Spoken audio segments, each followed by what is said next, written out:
Thank you. So, Yang Bauman Minister, who is still with us, and dear conference delegates, so welcome to the CEO Forum. So today, as you can see, we have an eminent lineup of panelists here on this CEO Forum. They are all from overseas. Strangely, none from Malaysia. So we have one from India, one from Indonesia, Singapore, China, and even Egypt. So welcome. So this is truly an international panel. I will just give a brief introduction of each of the panelists. Just a one-sentence introduction, because their CV are too long for me to even summarize. So we have on my first right, Mr. Atul Chaturvedi. Mr. Chaturvedi is the president of Solvent Extractors Association of India, and that is only his part-time job. So his full-time job, the one that gets him the income, is as a CEO of Wilmar Adani India. Then we have on my left, Mr. Darwin Indigo. Mr. Darwin Indigo is the Deputy Country Head Indonesia of Wilmar. Then we have next to Darwin, we have Mr. Paul Bloemenal. So he is from Pretb Private Limited, of not anywhere in Europe or USA, surprisingly from Singapore, based in Singapore. So Pretb is Paul is a founder, and he runs a commodity trading company. Sorry, just bear with me. So he runs a commodity consultancy firm, which assists companies in their growth systems and risk management solutions. And then we have on my extreme left, Mr. Mohamed Radwan. Mr. Mohamed Radwan is the CEO of Oleo, Misr of Egypt, as I have said earlier. So, as the name implies, that is the oleochemical company. So finally we have on my extreme right, Mr. Zhou. Mr. Zhou is the president of the Beijing Heyirong Invest Group from China. So welcome, everybody. So welcome. I think maybe a bit of thank you. So today's format will be, each of the panelists will start off with 7 to 10 minutes remarks. I think they will do it from their chair. So this will hope they don't take more than that. And after each of them have spoken, then we will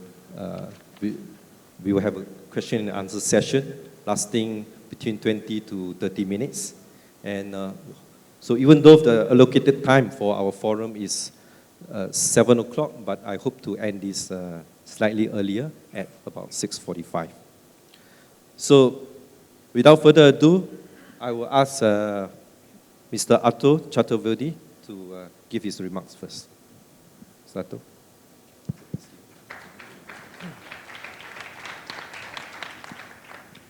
Very, very good evening. First of all, I'd like to thank MPOC for inviting me to share my views essentially on a subject which I'm still in the process of learning and I still have not been able to master, which is sustainable development. And I must thank Bhavna and Datuk Sundaram. I said, what am I going to be speaking? He said, you can speak whatever you want to. When we started our career way back in the 70s, we were told that businesses had one responsibility: use resources and engage in activities designed to maximize profits by just playing within the rules of the game. That was what was dinned into our ears. But over the years and with the turn of the century, the definition of what businesses need to do has changed and changed dramatically. The new definition of sustainable development now envisages growth that meets economic, social, and environmental needs without compromising the future of any one of them. Friends, sustainability for different people means differently. For a small holder farmer in Indonesia and Malaysia, it's how to make both ends meet in the face of palm oil plummeting southwards. So he has to find ways and means of surviving in this cutthroat competition. For an Indian oilseed farmer, he has to face the onslaught of very heavy imports into the country, almost something like 70%, which makes oilseed development much more tougher in our country and less remunerative to the oilseed farmer. For an Indian refiner, a palm oil refiner, sustainability actually means how to keep running palm oil profitably.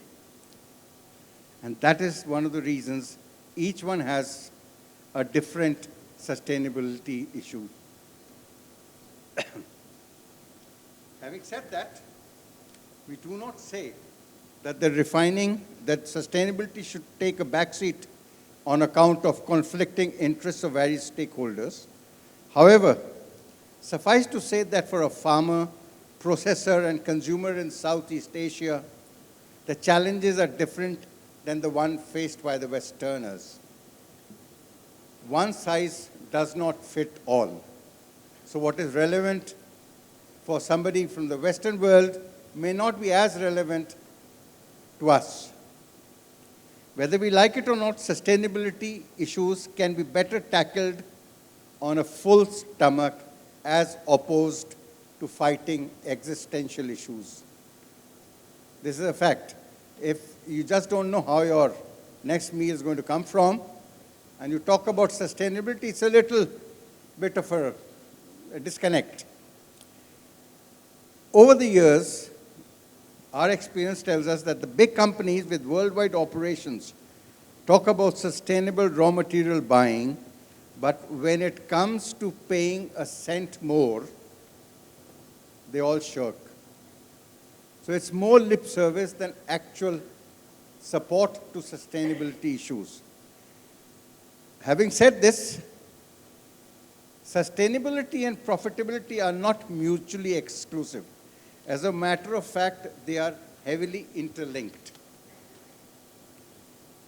Companies which practice sustainability in real sense of the term, as opposed to mere lip service, invariably perform much better and their image also improves. In fact, I recently came across an interesting study which says that within the next few years, 60% of the Fortune 500 companies will expand their strategic goals to reflect the triple bottom line of economic growth, environmental stewardship, and social progress.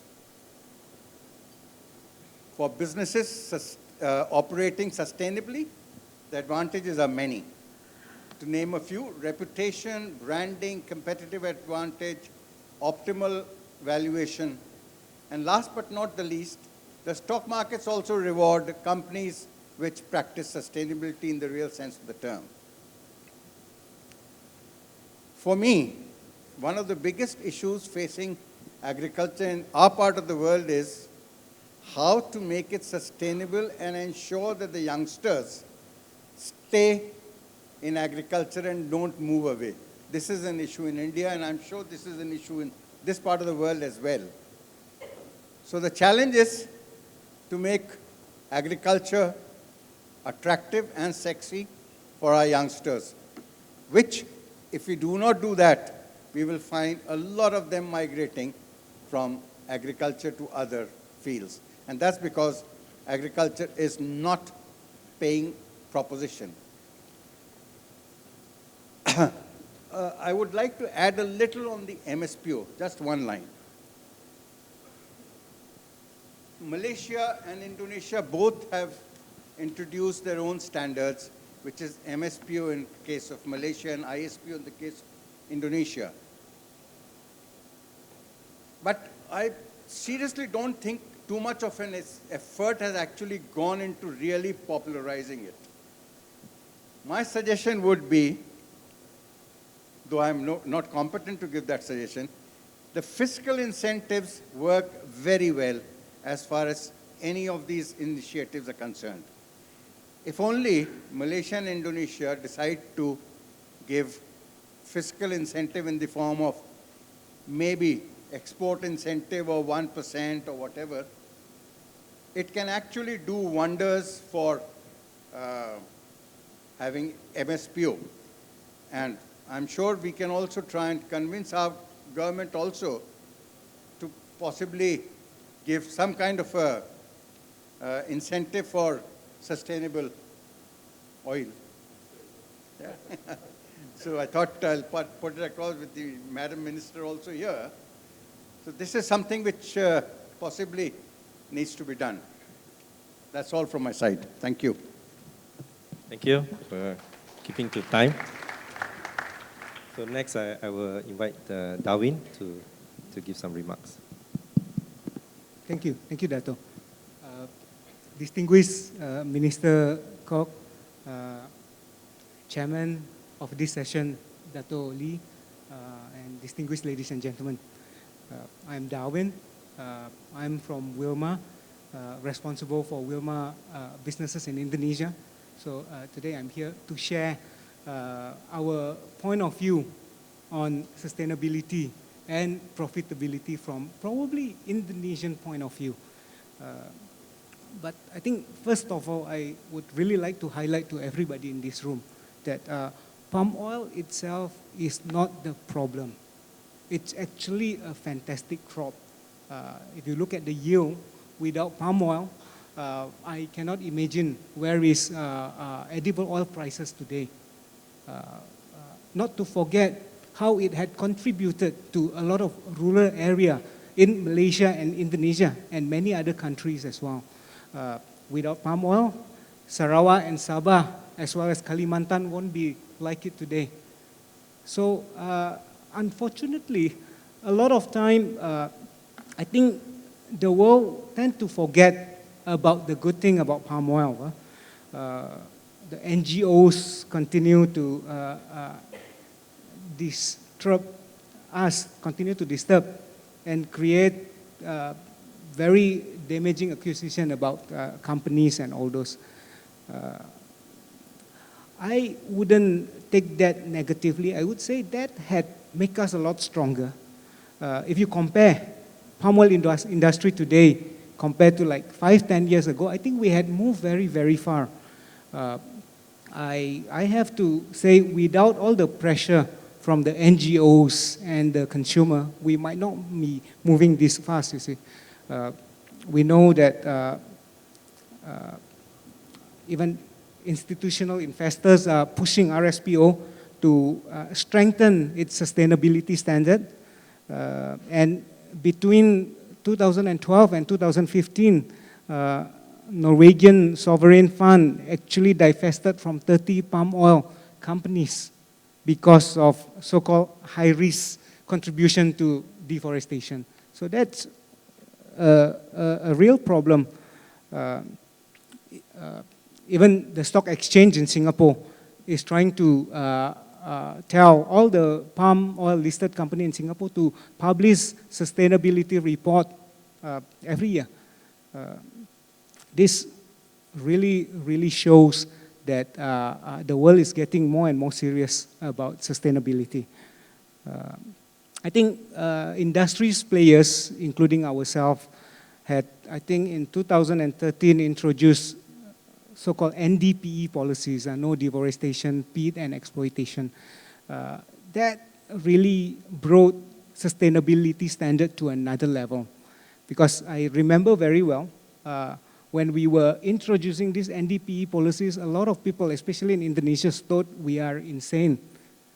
Because we source close to 90% of our raw material from third party. How can we control the third party supply chain? We can control our own plantation, but how can I tell my suppliers what to do? So initially, we take a really bold move, not because of the pressure from the NGO itself, but we see that the industry, the market is transforming toward this direction. And today, 5 years after we implemented the NDP policies, a lot of other companies, plantation companies, big and small, as well as palm oil consumers had implemented similar policies as well. So I think these had really strengthened the industries. One thing that I have to admit, I think I was telling Dato earlier before we came up here, the Malaysians are a lot better on communicating, marketing palm oil as compared to other countries. We had seen MPOC had played a very, very significant role going around the world trying to tell people the benefit of palm oil.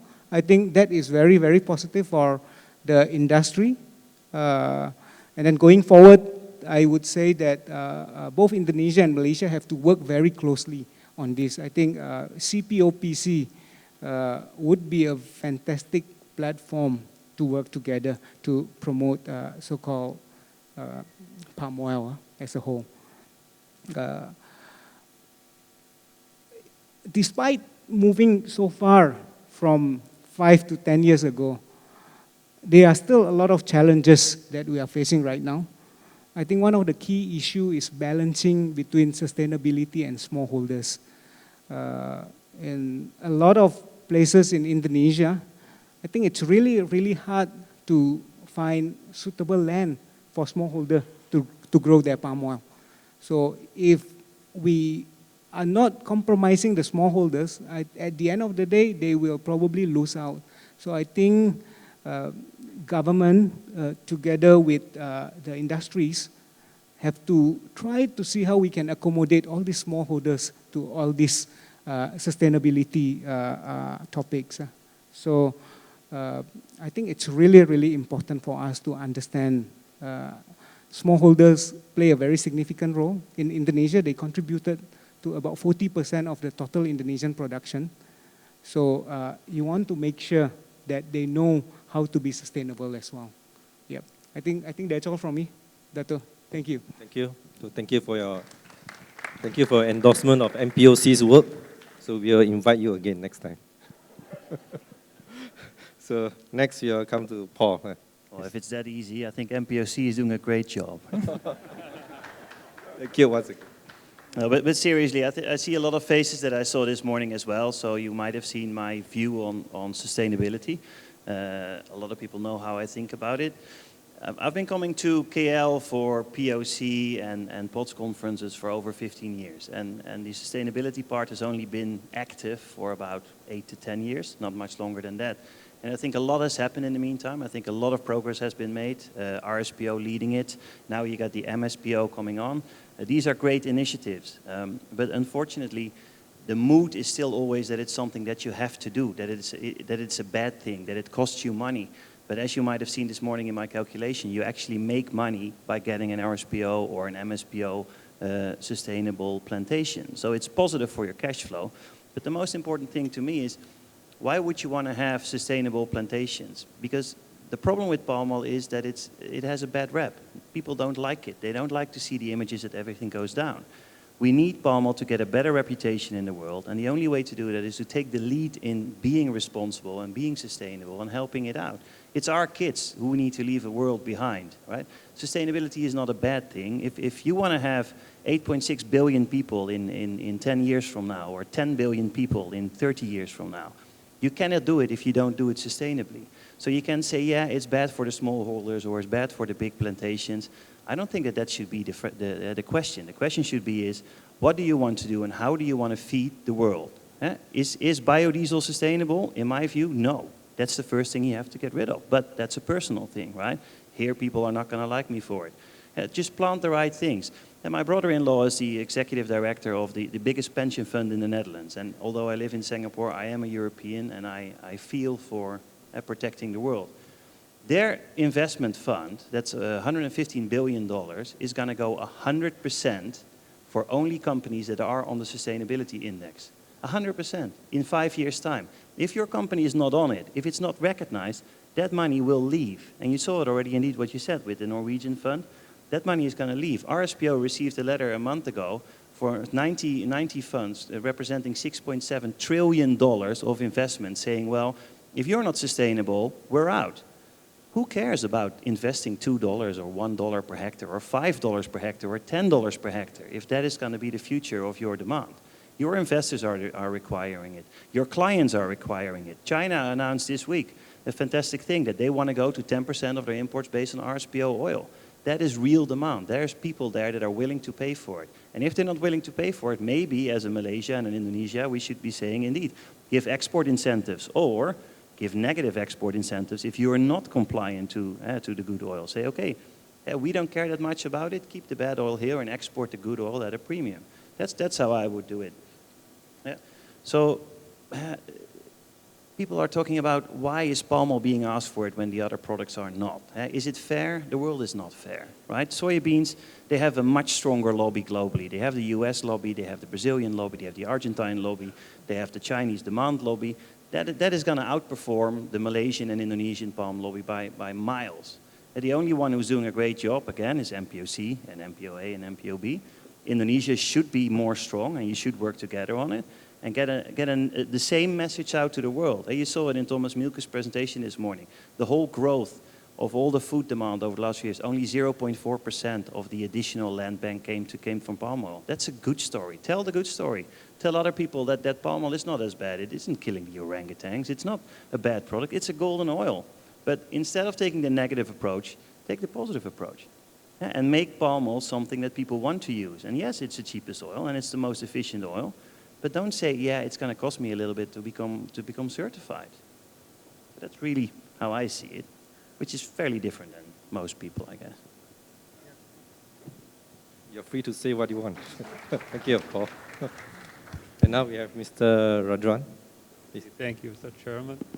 Actually, these gentlemen told us a lot about sustainability. So I would like to mention something different. I will talk more about our region. As you know, the Middle East is a petrochemical community.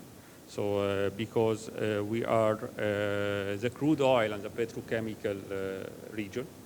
So start working in the oleochemical industry in this region and to introduce renewable and natural products, healthy and environmental friendly products was a big challenge. Also start to consuming, also start to convincing the consumer to use these products was very tough, especially when crude oil prices is low. So it was a challenge. For example, in Egypt now, we start to focus on the biodegradable products, specifically biodegradable plastic, using palm oil-based oleochemicals to replace the petrochemical products, and start to convince the consumer to use it, just to replace these petrochemicals components, which I think it will lead to more sustainable world. On the other hand, in the oleochemical industry itself in our region, I think we had to add more value. We had to work more R&D, acquire more technology to reach specialty oleochemicals that can replace these petrochemical products, and we can introduce a green alternative for these petrochemical products. So on the other hand, now in Egypt, we are going to follow the Malaysian success story in the palm oil, but this time in the olive oil, because for your information, the source of the olive tree was in Egypt, particularly in Sinai. But unfortunately, we are now number 17th in the world of in producing olive oil. So now we have a plan to do plantation for 100 million olive tree.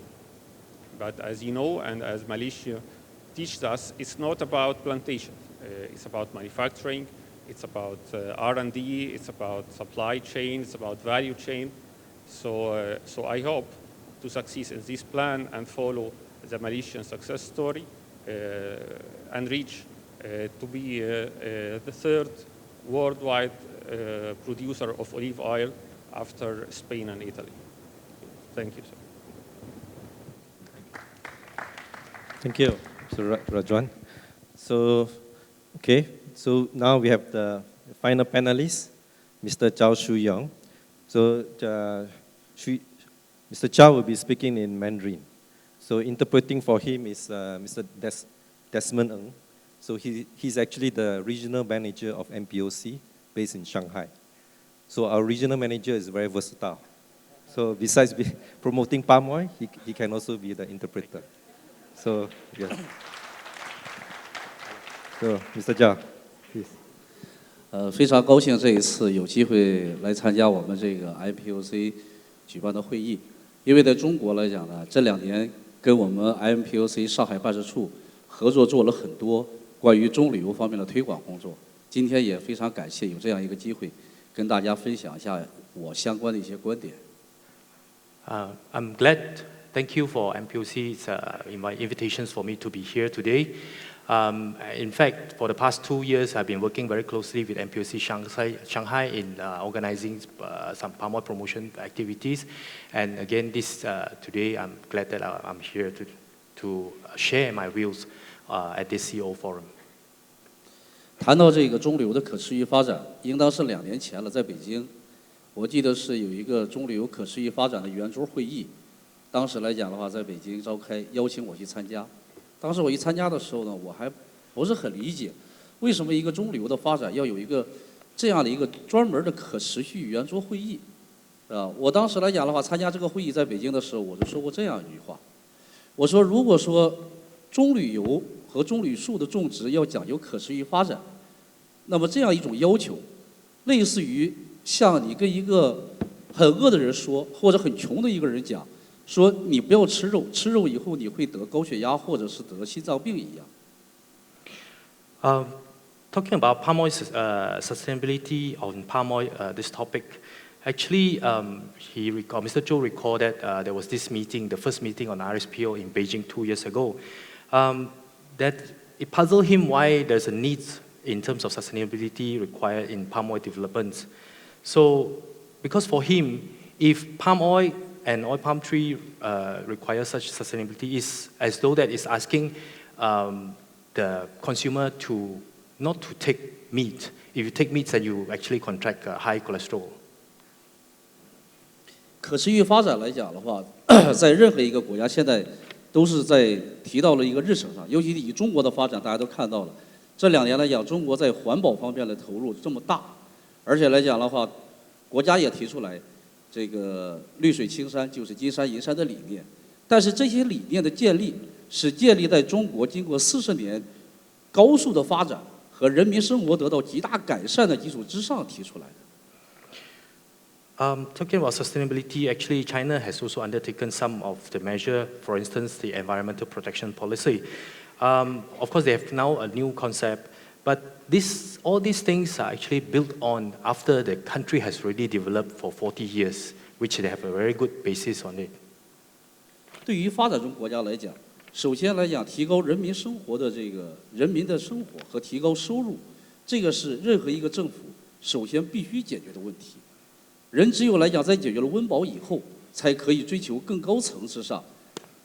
比比如说对环保，比如说社会的责任等等这些东西。否则的话，人在没有解决他基本的需求的基础之上，谈到精神的问题，我认为这个是一个比较大的命题。So for developing country, actually, the most important thing is to settle or solve the problem of the basic necessities. Without doing that, talking about sustainability is something that is this kind of more of a spiritual concept or demand is not realistic. 所以我认为来讲，可持续发展作为我们东方，刚才来讲的话，这位印度的朋友说了，作为东方，我们又是人口大国，或者是来讲的话，我们是属于不发达的这样一个国家，在这样一个过程当中啊，我认为来讲，现在盲目的或者是来讲的话，更高的去谈可持续发展，可能有一点早。我认为来讲是什么呢？就是应当是当我们各个方面具备了这种能力的时候，我们才可以按照西方人的观点去讲，我们有这样的一种精神的需求。So talking about sustainable development in Asia, for Asia countries such as India and China, which is considered still developing in this stage, it is still not suitable for Mr. Zhou's view that it's still not suitable, it is too early. Until the country is equipped with the necessary criteria, condition, then only we talk about following the Westerns in practicing sustainability concept.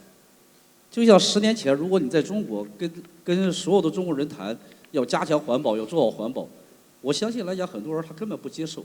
但是今天发展到今天以后，你不用说，政府不用说，老百姓自己都知道，现在应该加强环保，应该还我们绿水青山，还我们蓝天白云了。Just like what happened 10 years ago when, we talk about environmental protections for the Chinese people, they don't bother about that. But after 10 years, recently, this current situations, that you don't even need to mention that the Chinese people will know that the importance of environmental protection, because especially the greenery that requires. 另外一个来讲，谈到可持续里边呢，还有一个重要的观点是什么？就是我们来讲的话，对于我们要求可持续发展的这样一个产业，应当是一个比较传统的产业。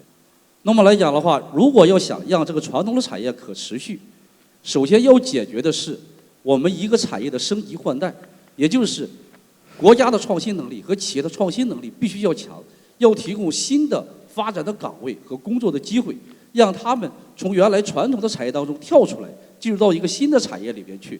那么这样一个过程，是国家的创新能力和对全员的这种培训能力和教育能力等等，它是一系列的来讲的话，一系列的活动，根本不是一句口号或者是简简单单的通过一种认证就可以解决的问题。Talking about this sustainable main concept, actually it should involve the innovations from the government and also from the industry as well. So it is not just a slogans or what that is easily can be overcome, can be achieved. 就像来讲的话，中国也讲我们要讲究全球的责任，全球的责任来讲的话，我们就提出来2025的这种对于中国技术的更新换代和产业的更新换代，我们提出了很宏大的2025计划，但是来讲的话，那现在美国就说你2025的话，这个计划打乱了我们整个来讲的话，全世界的分工的布局，是吧？从而引发了中美之间的贸易战。那么到底是可持续发展重要呢，还是创新重要呢？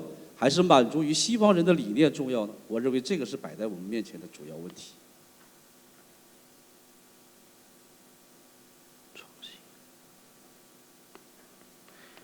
So the other thing is that talking about the world responsibility that is actually being equaled by China by 2025.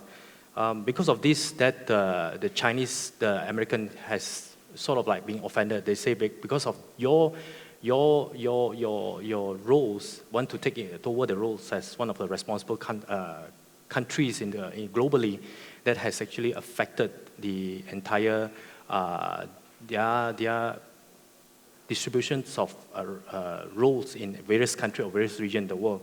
So now the question is, in terms of sustainability, which is more important? Is it the innovations?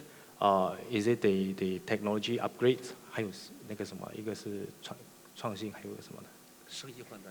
生意okay. And the upgrades of the industry itself. Yep.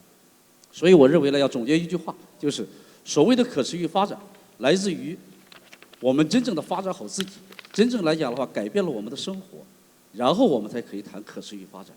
否则的话，就像在今天的非洲一样，去谈可持续发展，非洲人的生活还没有解决吃饭的问题，怎么谈可持续的发展？既然美国都可以退出这个巴黎协定，是吧？那么为什么来讲的话，我们一定要局限于这样一个可持续发展的话题，而禁锢了我们中流的发展呢？ So it's very important that we must actually look into our own self, the self-development. That is very important to improve that. It's like you talk about in Africa that you can't even fulfill the basic demands of yourself. And why are you talking about so much about sustainability? Since America also pulled out from the Paris Agreement, why are we also so into talking about sustainability developments in palm oil industry? That's all. Thank you.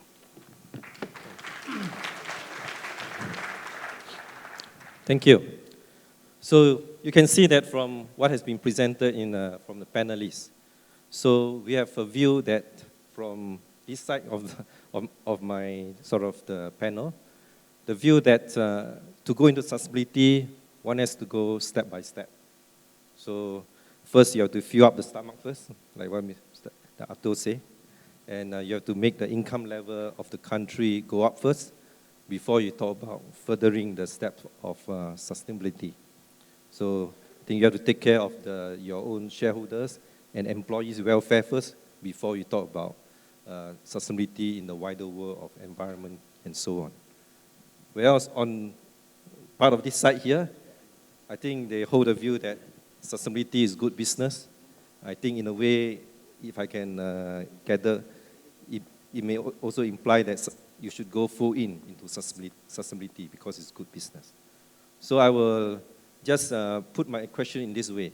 So do you think we should approach sustainability in a step-by-step approach or in an all-in approach to make it work? Paul, I will say Paul first. That's a great question, because that's basically the only way to do something is to go all in. If you keep on doing the step-by-step approach, that's what we've been doing for the last 10 years, then there's progress, but the progress is slow, and people get a little bit tired by hearing the same story all over again. If you look at it, import duties into India are right now close to $300. If you want to buy RSPO certified oil, it's going to cost you $2 more. It's nothing. So why would you say, let's go step by step? Why don't we just say, okay, let's take 1% out of that 50% import duty, or take 1% out of the export duties and allocate it, make a fund, right? If you get at 1% for everything that's not MSPO or RSPO or whatever SPO you want to use, put it in a fund, reinvest it in smallholders, reinvest it in replanting, in higher yields, in MSPO sustainable plantations. But you have to do it quick, because every year at POC and every other year at POTS, we talk about the same story. It's always like someone else has to pay for it. But in the end, it's not going to be anything. If you take 1 liter of oil, in India they buy it in 1 liter pouches. The marketing premium for palm oil is already 25 to 50 paisa. Adding $2 a ton is literally, no one is going to eat a gram less of oil on an annual basis. So why would you say take a step-by-step approach? Just do it good. And it's not going to be all done in 1 year, because you need to certify the whole industry globally, not just in Malaysia, Indonesia, but also in Thailand, also in Nigeria, also in Colombia, everywhere. But you will get the premiums for it, because in the end, people are going to expect it. So my view would be just go all in as fast as you can and use it as a marketing tool. Darwin?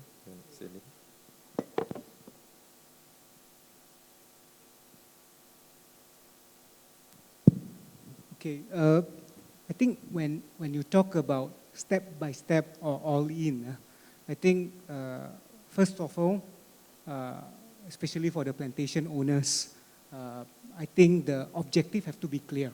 I think they have to really go all in on sustainability. But then on the implementation itself, you can't really go all in and then tomorrow you are sustainable as well. So you have to go step by step on the implementation and then try to understand the challenges. I think it works both ways, not only on the plantation owner side, but also on the consumer and the NGO side as well. I think a lot of things that is happening in Indonesia is probably very different from what is happening in Malaysia. It's very different from what is happening in India, China, or even in Europe. So a lot of things need to be discussed together. Engagement. I think the key word is engagement. So when you engage, then you start to realize all the challenges. I would say that a lot of these sustainability policies had evolved throughout the year, over the last 5 years. We get to learn a lot. We realize a lot of things are not so straightforward. We might not be able to implement it directly also. So, but the plantation owners have to be full-hearted, committed towards sustainability. I think the government would really appreciate as well if the industries are moving toward a more positive direction. Yep. Okay. You want to say anything on what you have said before? Re-emphasize it? I'd just like to add something. What I actually fail to understand is why should palm be the favorite whipping boy for the Western world? It just beats me. The trouble is all the purse strings are controlled by the Western world, and then they're able to bulldoze their agenda on this part of the world. What I don't fail to understand is why should not be soya bean be also sustainable? Why not rapeseed also be sustainable? Why only palm? Is palm the only culprit in this world? Somebody was talking to me the other day that palm has gone ahead and deforested and blah, blah, blah. But if you fly over Malaysia or Indonesia, you have a huge forest cover. If you fly over Brazil or parts of US, the soya fields, there is no forest cover. It's all flat land, no forest. Why should poor palm farmers be the favorite whipping boy? I just fail to understand. From the Indian perspective, very popular in Malaysia. from the Indian perspective, talking about sustainability, just like my Chinese friend said, it's rather funny. The poor guy having 1.5 acres worth of land, he doesn't know where his next meal is going to come from. And then when we try and educate him on sustainability issues, it's a little too funny. It's a little too funny. There is a saying in India, and my Indian friends would probably understand it better, Bhunke pet na hoye bhajan gopala. There's a saying in India, on an empty stomach, even talking about God doesn't happen. You can't even worship God on an empty stomach. So from an Indian perspective, all these Western palliatives, I fail to understand. Okay, all right. Thank you. So, okay, we move on to a less controversial question. So, okay, talking about sustainability in a company's operations, so there are many aspects to it. So, in the company's operations, you have sourcing, then you have the producing for the upstream, if you're in plantation. Then for those in downstream, you have manufacturing. And then you talk about marketing strategy. You talk about product development, like what Mr. Radwan said about green chemicals, product development. So there are many aspects to it. So for your own, be it whichever part of the value chain you are in, for your own operations, which part do you think is the most the one that is able to bring you the most value or benefit? Okay. Thank you. Actually, in our case, we are working in more than aspects. We are talking about the raw material, about the process, and about the product itself. So, but for us, also very important is changing the perception of the consumer. That's why I agree with Darwin that it has the implementation. It has to be step by step. It takes time because, for example, I remember once time I was in international event talking about the RSPO, and I found a trader. He was asking about the list of the RSPO certified. I asked him why you want it. He just told me just to avoid them because they are more expensive.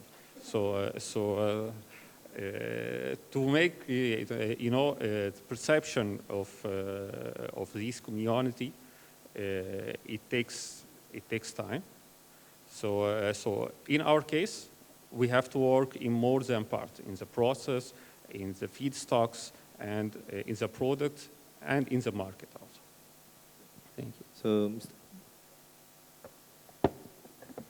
so Mr. Zhou, which part of the sustainability in your companies, which aspect do you think implementing sustainability will bring you the most value or give you the most benefit? 我觉得来讲的话，这个可持续发展的理念本身是非常正确的一种理念，因为整个来讲的话，对于人类社会的发展来讲，我们必须追求可持续。其实从可持续发展的这个角度上来看，我更多的认为可持续发展它是一种文化，也就是说文化来讲的话，那么它就属于战略层面上的东西。Sustainable concept is actually a good concept. In terms of human development, that is actually very important. And I see that sustainable development is actually a type of culture. 我们都是做生意的人，是吧？做生意来讲的话，我们有一句话叫什么呢？只有当你懂得了生活，你才会做生意。那么真正来讲的话，在中国人的文化当中，中国的生活所体现出来的，用一个字表达，中国就一个字叫忠，就是不偏不倚。中国人做事情来讲，他讲究的是一定是不偏不倚，他不走极端。我不追求大量的产出和大量的消费，我追求的是一种适可而止的消费和适可而止的这种生产。所以这种文化在中国人的骨子里边，它是根深蒂固的。那么任何的一种我们认为政策的取向，既然它是正确的，但是它不可以一步来讲一刀切，把它来讲做到位。它一定是来讲像我们中国的改革开放一样。要有实验区，要拿出来做实验，在每一个地方做好实验以后，得到了成功的经验，再进行大面积的推广，而不是说一下子要做到什么样，一定是这样，逐步的走。当然到今天来看的话，那么可能有些企业它具备了这个条件，可以一步到位。那么有一些来讲的话，必须要去培养它的理念，培养它的文化，培养它的接受度，慢慢一步一步把它引导到这个方向来，可能需要2步走。For businessmen, actually, they are in Chinese say in Chinese lifestyle. There's this word called "zhong," middle path. That means that you don't go extreme or you don't go the other way around. So he supported that this sustainability policy is, if it is right, but it has to be taken step by step. That you have to go for trial at certain place before you actually implement it throughout throughout the country. But of course, for some big company, they might be able to do so. Thank you. So next question is probably also directed at you, Paul. So you mentioned just now that to buy sustainable palm oil, you only need to pay a premium of $3. So About two. If you take yesterday's market, it's only $2. Yeah. But if we're all going to use it more, it's going to go up, and the value will be higher. Yeah. So that is for green palm, I believe, certificate. And of course, that is exactly the grime of the producers of palm oil. There's no producers of palm oil here, so I have to speak on their behalf. So that's their complaint. So even $2 or even $3 of palm premium is only on a price of $600 per ton of palm oil. It's only not even 1%. It's 0.3%. 0.3% of the cost of the goods. But in actual fact, for producers, the cost of doing this sustainable, the whole process of sustainability, the certification costs much more than that.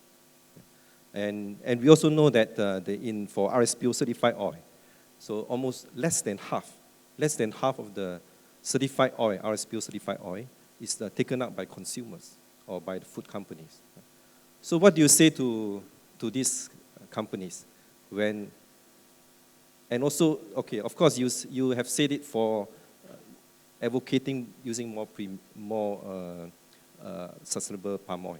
But what do you say to the producers of the certified oil themselves, who have labored, put in so much effort to produce the certified oil, and in the end we find that half of it is not taken up. And also another thing is we have to consider smallholders. For smallholders, it's even more of a gigantic effort on their part, because they are already struggling to adopt good agronomic practice and so on. And now they have to do all this whole lot of certification and so on. So what do you say to them, or to this, what advice you have for producers like them? Well, it's a good question. First of all, it should come from the demand side. And demand side is everywhere where demand growth is there and where there is value for doing the right thing. Yes, absolutely, soybeans should be sustainable as well. Rapeseed should be sustainable. Sunseed should be sustainable. But someone has to take the lead. And if you look at the edible oil complex, palm oil is by far the biggest exporting product in the world on the edible oil side. So palm oil should take the lead, and the consumer should pay for it. And it's not that it's unfair or that we don't have the money for it. The value is too cheap right now at $2. Yeah, still you make some money. If there was a big report from DBS recently under the 5 biggest plantations, the average cost to produce 1 ton of RSPO oil is 70 cents. So they make $1.30 net after all costs. But for the smallholders, that's not the case. They will definitely lose money, right? So the market should go up. So we should have incentives from the consuming countries, and that's not the West, because the West has no say in this, right? Demand is growing in India. Demand is growing still in China. Demand is growing in the region itself. You can support it by just doing the right thing. You don't have to say, well, Europe has to pay or the US has to pay. No.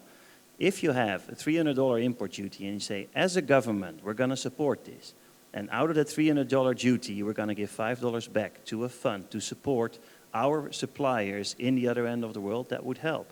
If, as Malaysia, you would say, we're going to take a 1% export duty on non-RSPO oil, and you put that $6 a ton or $5.50 additionally in a fund to help the smallholders, you're going to get a long way.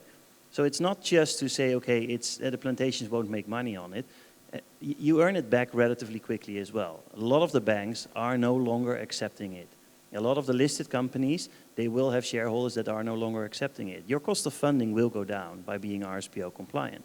Your production on average goes up to 5.1 tons per hectare versus 3.7 on the global average if you are doing the right practices. So it's not always about the money. It's also about what do you want to achieve. And I think Malaysia is in the perfect position here with extremely low prices right now, to make an effort of saying, just make it all a little bit more expensive. Try to support the market at higher prices by putting up some duties. And yes, you're going to charge it to the clients, and the clients are not going to like it, but palm oil is too cheap, right? So invest that money in replanting, invest it in sustainability, and help the smallholders, and at the same time help the world to have, on the long run, 5 to 10 years from now, a much healthier setup and a much more, again, sustainable setup to produce the food that we need. Okay, thank you. Darwin, you want to say anything?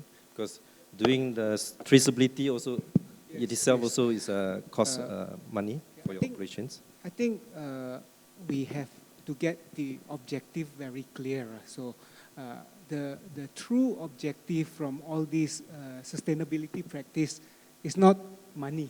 It's about protecting the forests, the peat, and not exploiting our people. So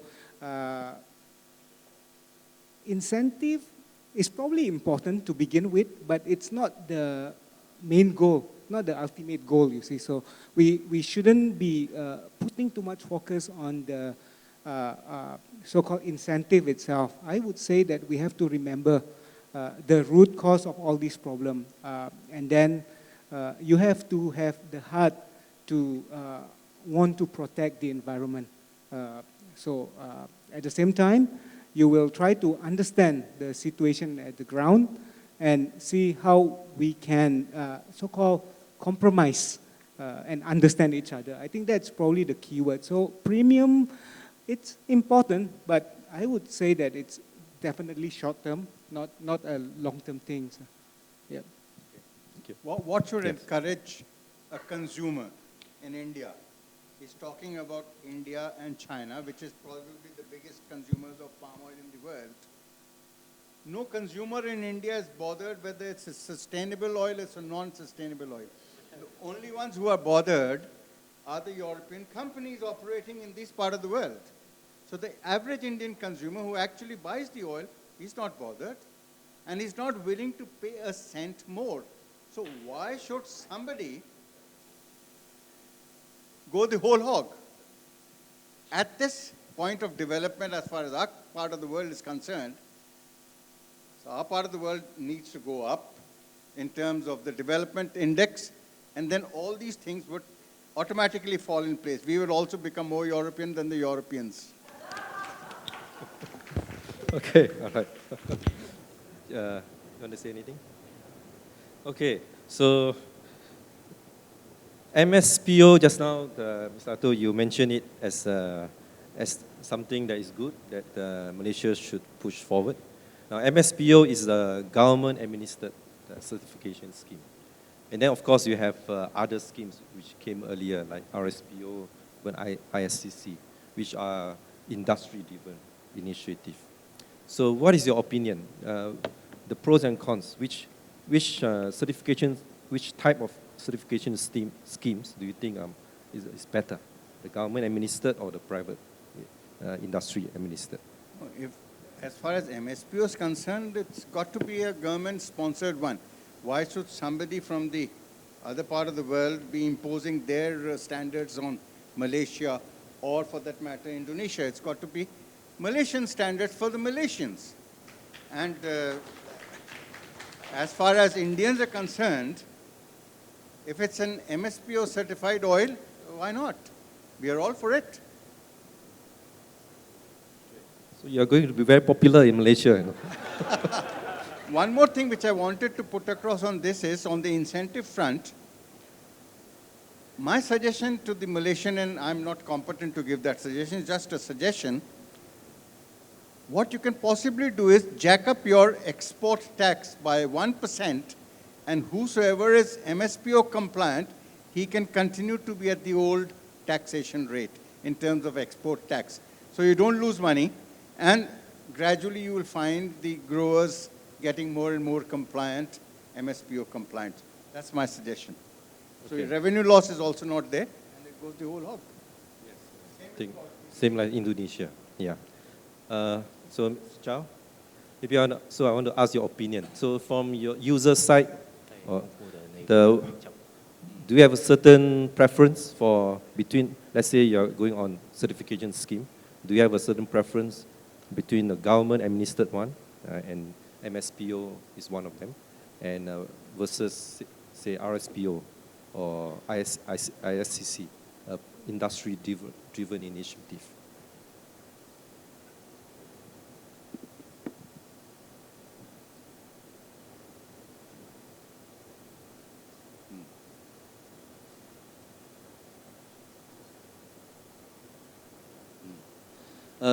因为现在来讲的话，站在我作为中国的购买者这个角度上来讲，那么我肯定是愿意买这种经过政府已经认证的，就是具有可持续发展企业的这样的产品嘛。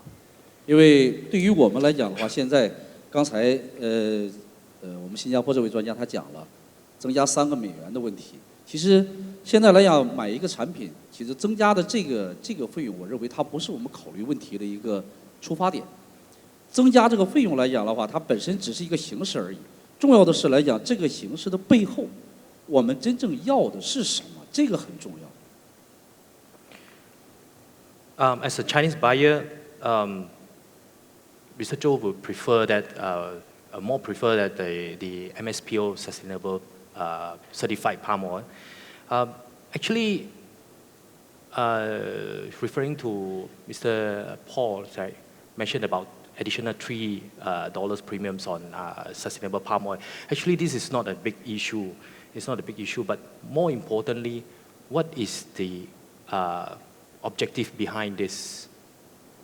因为来讲的话，刚才讲，如果说因为中国和印度是棕榈油使用量最大的2个国家，所以说印度和中国就应该为这个棕榈油来讲进口多增加3个美金。那么我可以简单的把这个话回过去，因为这个是没有道理的。为什么？因为如果说这样的话来讲，全球都在享受中国提供的比较便宜的，我们平常穿的衣服也好，鞋子也好。那么是不是今天我们可以倒过来讲说，那么中国也可以再增加几个美金加到这个鞋子上去以后，我们说我们也要求中国的纺织工业或者我们的制鞋工业可持续发展，一个道理吧。So just now mentioned that China and India is the biggest buyer of palm oil, so they should be the one that paying for the additional $3 premium for this sustainable palm oil, which he think that is not fair. Why, if this is acceptable, then he would say that the Chinese producers of shoes, apparels, they're producing very, very competitive price shoe and apparel, and they can also request for additional premium so that they can say that their product is also a sustainable product. 所以我认为这个问题是什么呢？就是我们讨论它来讲的话，讨论来自于什么？来自于国家和全民的共识，而不是别人对我们的要求。所以说来讲，如果国家要求我们鼓励中国进口商愿意去买这种通过认证的企业的，如果是国家的政策导向，那么我们一定是支持的，我们也愿意去做这个事情。但是如果这种导向并不符合广大种植者和这个精炼厂或者工厂的这个意愿，我认为那就没有必要。但是你说国产。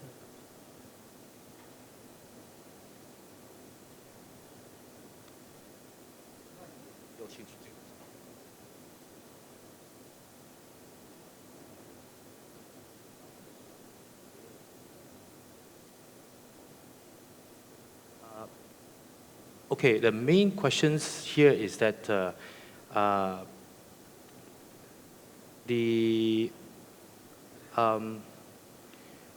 it depends on whether there's a need by the nation, by the country, by the governments, or by the people. If these things is actually being driven by the country, most of people will just follow it. I mean, in China context, and also it has to be supported by the industry as well, equal by the industry as well. You want to say anything? Thank you. Now, for me, it's the same main question. That's why palm oil need to be sustainable, and why not the crude oil not has to be sustainable. Why I don't have limitation in using petrochemicals because it harms the health of the human, and also why to use not to use the crude oil or the petroleum because it harms the environment. So, for my point of view, if we are going to talk about sustainability, I think we have to put a whole system or a whole standard for the human being. So why not? Why just specific products and specific raw materials, and why not other products or raw materials? Okay, thank you. So I think I will now open to the floor for questions. So anyone have any questions? Okay, I see a hand being raised there. Okay, pass the mic to you. Thank you, sir. My name is Vijay Sardana from India. I have 2 questions to the panel. Sustainability issue, as Paul has explained, is because we are the largest oil, that is palm, in the world trade. We should start. My point is that sustainability is concerned not from output but from the input side. And the largest area under the oil seed is soybean. So logically, if you really want to protect the world, the largest area which is covered should start the first. That's logical. Because if you are able to cover that, you are able to moving towards global sustainability faster, number one. Number two, will Western world accept MSPO as a sustainability standard? Because this is official. There is a agreement in the world where government to government disputes can be resolved. RSPO being a private standard has no locus standi except the lobby. And even under the international dispute settlement, if there is a problem with RSPO, nobody is going to take the ownership of why this standard is illogical or outdated or for whatever reasons the dispute exists. So 2 points. One, should sustainability start from the input side, that is the crops which cover the maximum area? Second, will RSPO, which is official standard, should be accepted by the world, or any standard which is endorsed by the ruling government or the administration, which has a locus standi, which has a legal platform, instead of a private NGO-oriented standard? What is the view of the panel? Okay. I believe your second question was asked by me already, so I won't repeat that. So the first question, and I think in a way you covered that earlier as well. So if you talk about sustainability, shouldn't the largest volume, largest volume vegetable oil be the first to embrace it rather than asking palm oil, which is maybe some would say is from a developing world, more poorer side of the world, to be imposed upon them. So again, Paul. Ideally, yes, it should come from the biggest player. But the positive thing here is that as a palm oil industry, we're talking about it. The soybean industry is not talking about it. So if we're going to wait for them to become sustainable, then nothing's going to happen. And then in 10 years, we're still going to sit here, let someone else do it first. So I would like to say, start here, because we like to discuss it at least. Whether or not we want to do it is a different story. But the soybean industry is too fragmented. It's South America versus North America. It's strong lobbies. It's not going to happen on the soybean side unless if the palm oil industry gives the right example. And I think that's why it's one of the better things to use a platform as today to at least discuss it and get the ball rolling. Okay, so, but is it fair or not? I know you answered that. Well, you heard it already. All three of us said it. It's not about fair. It's about what you want to do. What kind of world do we want to live in? Do you want to live in a world where we're going to have every October the whole of Singapore and the whole of Indonesia covered with haze? Do you want to have a world where pollution is all over the place, where global warming is increasing? I don't think, at least I don't want to live in a world like that. So we might as well just do something for it now. And there's a Dutch saying which goes like, a beter milieu begint bij jezelf, which means a better nature starts with yourself. And everybody nowadays says, okay, I don't want any straws anymore in my drink. And they think they're going to change the world with it. Fine, it's a start, it's great. But it's not going to be enough. So like he said, we should make it a global platform. And every product that we can change, where we're becoming better for nature, is a good thing. So instead of talking about that little bit of money or a lot of money, talk about what do you want to achieve. You want to have a healthier nature and a healthier global earth in 5 years or 10 years or 50 years from now. And that should be the mindset, not about who needs to pay and who needs to take the lead. We're talking about it. We have a chance here in Malaysia, in Indonesia, to make a difference, to be the leader in change, to be the leader in sustainability, and to actually make some money out of it. I think it's a great opportunity. It's not something that is bad. It's not something that is hurting us. It's a positive thing. And if you take that approach, then it doesn't matter who starts. People should be running for it because they want to start. Soybeans are not going to do it. The Russians for the sunseed are not going to do it. The French, they've already cut all the trees in France, and the Germans for their rapeseed. They're not going to do it. We have to do it here as the Malaysian and Indonesian palm oil industry. And we have to get together and make it one standard, or at least one accepted standard, which is most likely going to be MSPO, and get that pushed through. Get it to the European Union. Get it to the World Trade Organization. Get the buy-in from the rest of the world. And then where it goes from there, I don't know. But at least it's a positive step up from where we are right now. Okay.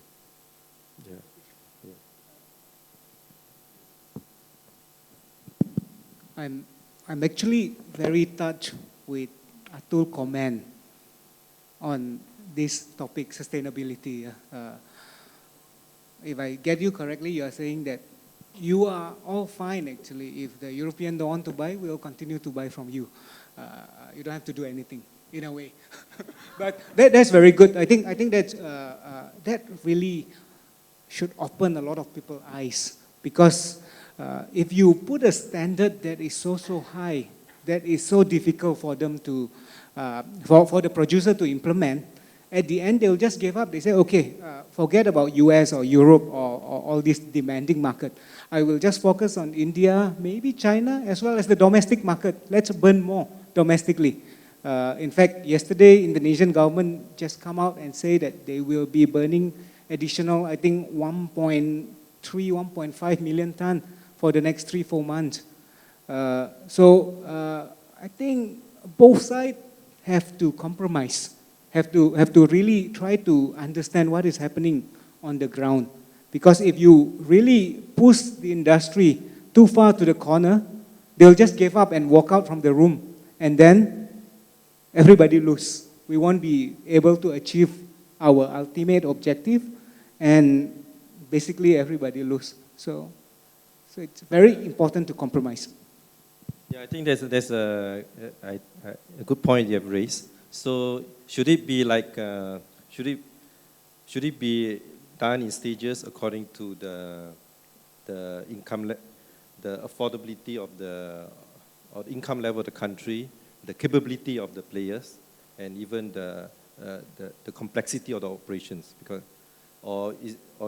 should that what is sustainability be imposed like what we see now sometimes nowadays? The standard is imposed by someone who is not even involved in the production cycle. Someone, okay, of course I go back to West environmental NGOs who, some of them have not even seen a palm oil tree. So should they impose the standard and really punish? Sometimes they punish because they really criticize any company who have not followed their standard of sustainability. Should they be punished, or should they be encouraged to follow the sustainability standards according to their steps of capability and development? Yeah. There's a saying in India, Diya tale andhera. Diya means a candle. There is no light below the candle. I see no reason why the Malaysians and the Indonesians need to keep looking at the West. You got the market next door, India, China, and the Middle East. I was just looking at the numbers in the morning. If Dorabhai is right, then probably Europe buys only about 7 million tons or thereabouts. And out of that 7 million tons, 60% of that goes as biofuel. Only possibly 40% goes as food. And all our discussions, everything is centered around what is happening in that part of the world. And both the Malaysians and the Indonesians keep responding much more to that. And they just, sorry to say so, the minister is not here, sorry to say so, you have India next door, China next door.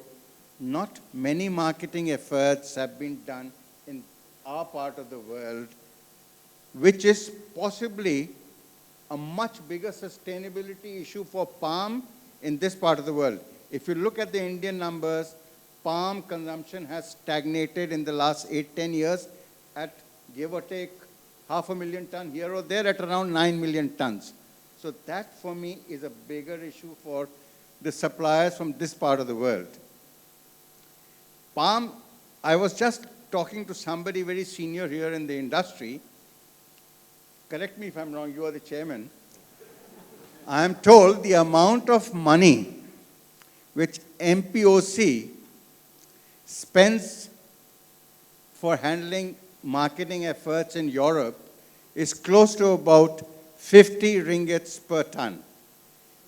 I just casually asked, what is the kind of money you are spending in India? Poor Bhavna running around with no money in her pocket, only 7 ringgits. That's the kind of effort you are making in your biggest market. So it's something which possibly can go, it's a sustainability issue. Right. So how much we spend on promotion actually is the state secret. So we are not allowed to, it's not allowed to, to be disclosed. But it's a lot way below what you say. Okay, can I invite other questions? Okay, Mr. Chandran.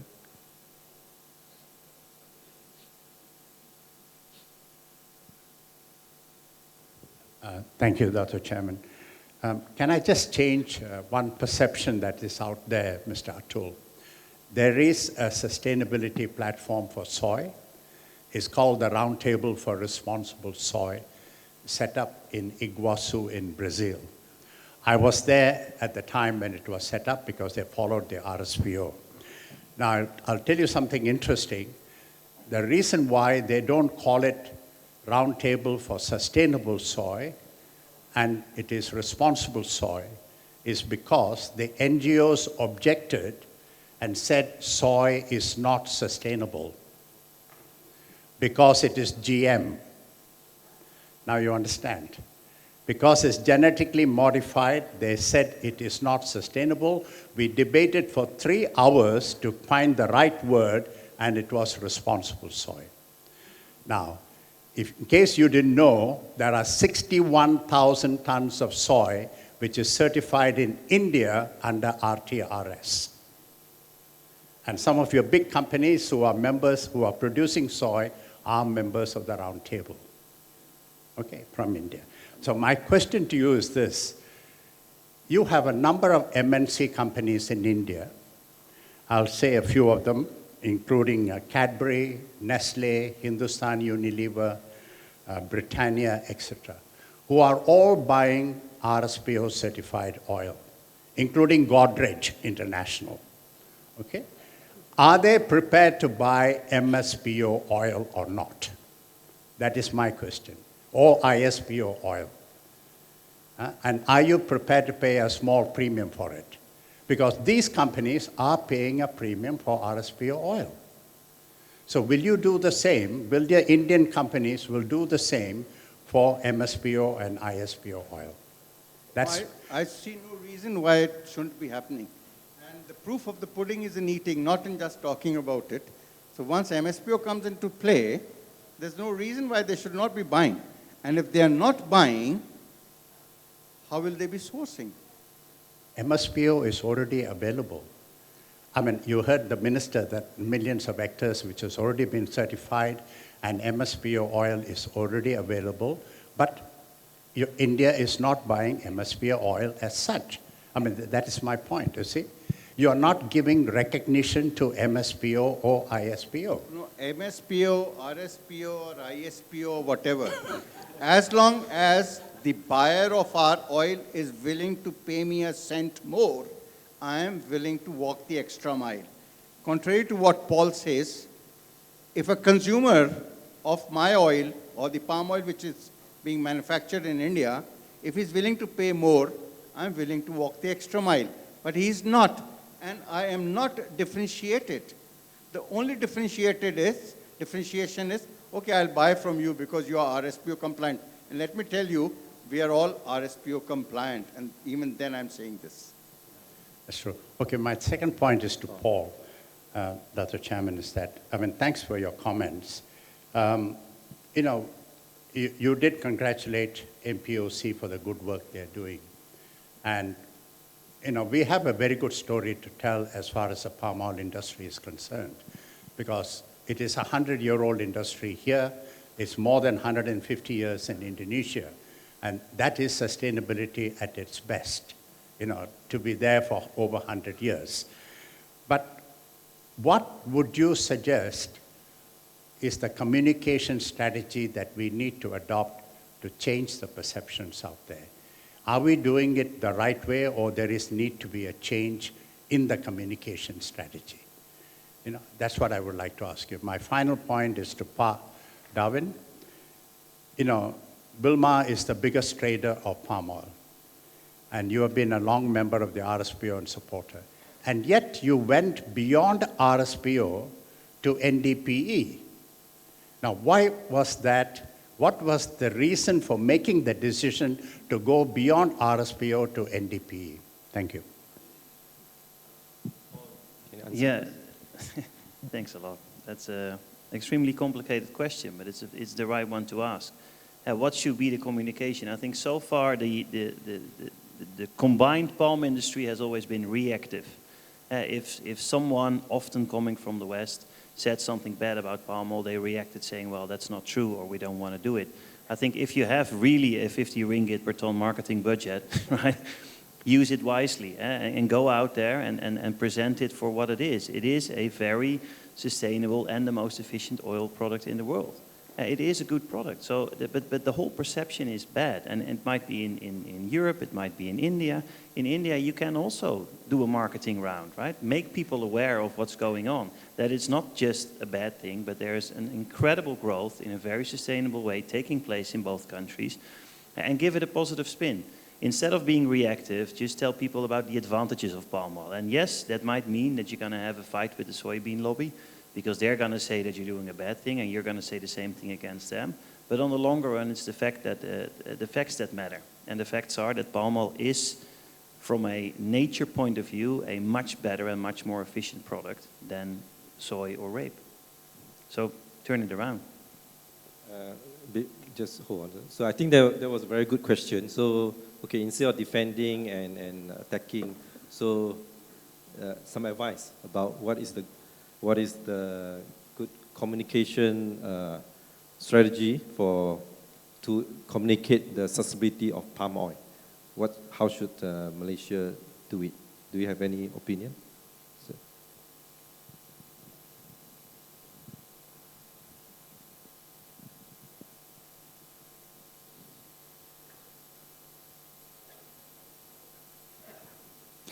我觉得来讲的话，这个可持续发展这种理念的传播，应当就像我们 MPOC 在中国市场推广中旅游一样的推广这种理念。我觉得其实在中国接受这种理念是很快的，只是来讲的话，我们在中国的所有的这个中旅游的经营者，包括我们做油做了这么长时间，而且做了这么大的量，和我身边做油的朋友。 大家基本上就很少谈论这个问题，好像就这个问题就没有，在中国好像就没有一样，是这样一个概念。In terms of communication strategies of promotions of this sustainable palm oil in China, it should be something similar to what MPOC is doing, promoting palm oil in China as well.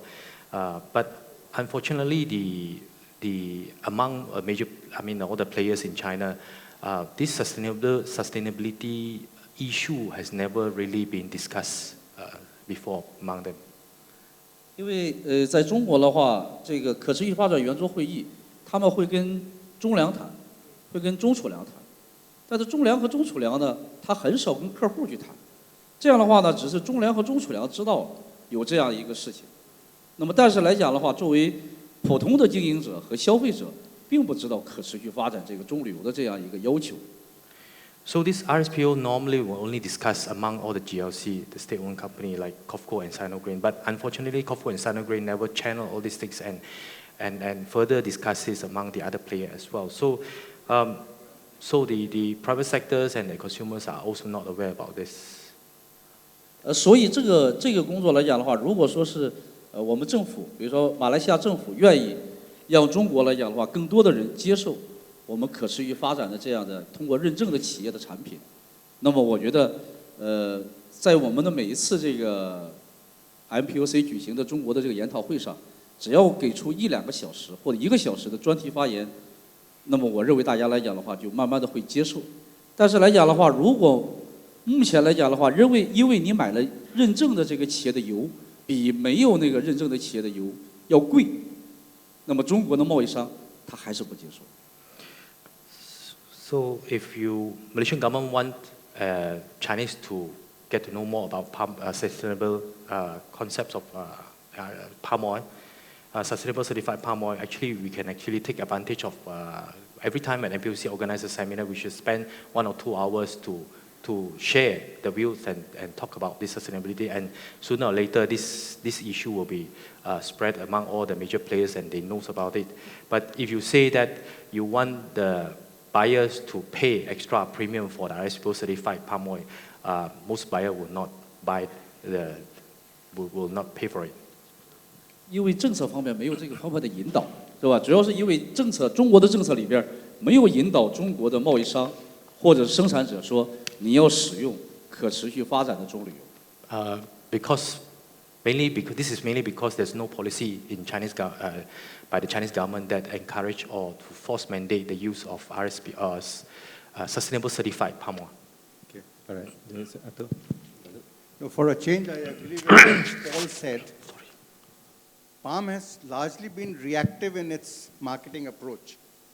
I think it's high time that you start showing the positive side of palm to our part of the world.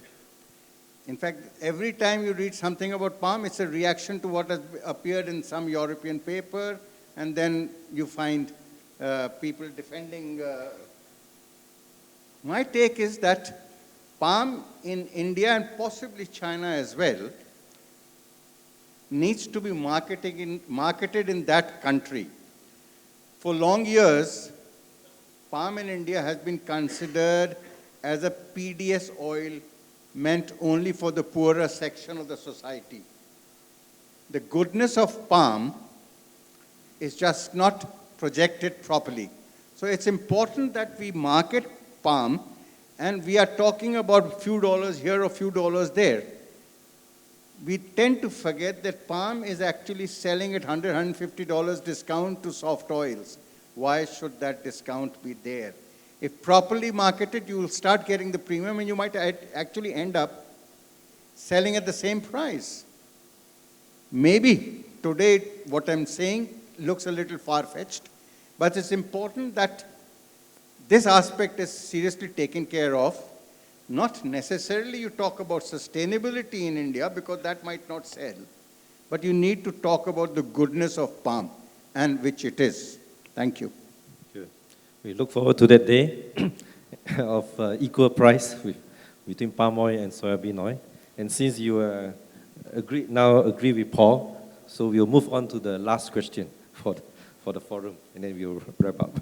So so Mr. Chandran asked about why did Wilmar go beyond what RSPO into NDP. To explain it is no deforestation, peat, and social exploitation. Mr. Chandran, in Wilmar, we fully support RSPO.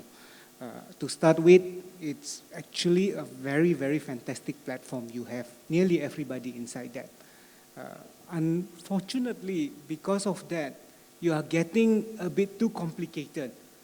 It's very hard to please everybody. So the producers are not happy with your standard. The NGOs are not happy, the consumer are not happy, and then last week the institutional investors are not happy. So it had become so complicated for RSPO to accommodate everybody. And unfortunately, we feel that RSPO kind of failed to protect us.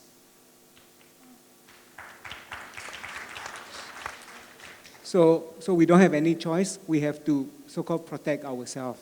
So I think that is the main reason. But if we can come up with a big compromise, revamp or strengthen RSPO, I don't know whether strengthen is the right word, but if we can make RSPO a good platform, then this will save me a lot of work.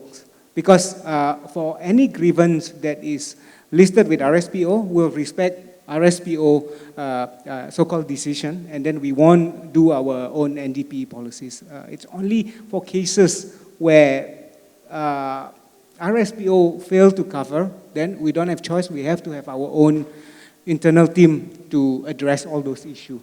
That's probably the main reason. Thank you. Okay. In case you don't know, Mr. Chandran is an advisor to RSPO board. So he will listen to that suggestion. So. Okay, all right. So as promised, almost around 6:45. So it's time to wrap up today's forum. So I don't have any concluding remarks because I think a lot has been said. And so I try my best to make it as interesting as possible so that y'all can stay until such a late hour. So thank you very much for staying and participating in this forum. And of course, my deep appreciation to all the panelists for your effort to answer all the questions in a very open and frank manner. So thank you very much.